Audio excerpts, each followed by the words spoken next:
আসসালামু আলাইকুম বন্ধুরা, ওয়েলকাম টু সালমান ব্লগস। আজকে আমরা যাব মাদ্রাসার ঈদ পুনর্মিলন অনুষ্ঠানে দাওয়াত খাওয়ার জন্য। আজকে ঈদের তৃতীয় দিন এবং ওনারা আমাদেরকে দাওয়াত করেছে ঈদ পুনর্মিলন অনুষ্ঠানের জন্য। আমি এবং আমার নানা ভাই এবং আমার ভাইদেরকে নিয়ে আমি যাচ্ছি মাদ্রাসায় দাওয়াত খাওয়ার জন্য। দেখতে দেখতে আমরা পৌঁছে গেলাম মাদ্রাসায়। এটা হলো মাদ্রাসার মেইন গেট দিয়ে আমরা ভিতরে ঢুকে পড়লাম। অনুষ্ঠান অনুষ্ঠিত হচ্ছিল মাদ্রাসার 2 তলায়। আমি জুতো রেখে মাদ্রাসায় 2 তলায় চলে গেলাম। যাওয়ার পরে আমার নানা ভাইয়ের অনুরোধে আমি একটি কোরআন তেলাওয়াত করলাম। কোরআন তেলাওয়াতটি আপনারাও শুনুন এবং কমেন্টে জানাবেন কোরআন তেলাওয়াতটি কেমন হয়েছে।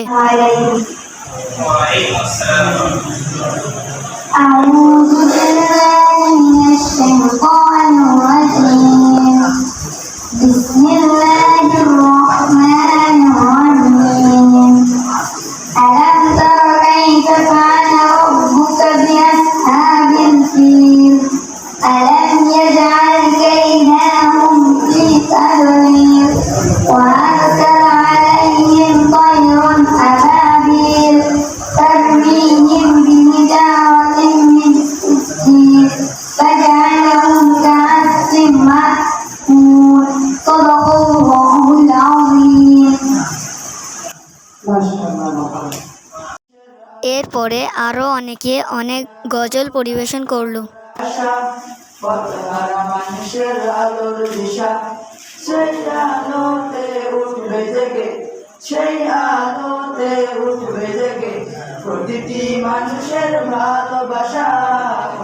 প্রোগ্রাম শেষে আমার নানা ভাই সভাপতির বক্তব্য প্রদান করলেন। এর মাধ্যমে প্রোগ্রামের শেষ ঘোষণা করা হয়। বন্ধুরা, আজকের ব্লগ এই পর্যন্তই। ভালো লাগলে লাইক দিয়ে সাবস্ক্রাইব করে দিবেন। আল্লাহ হাফেজ।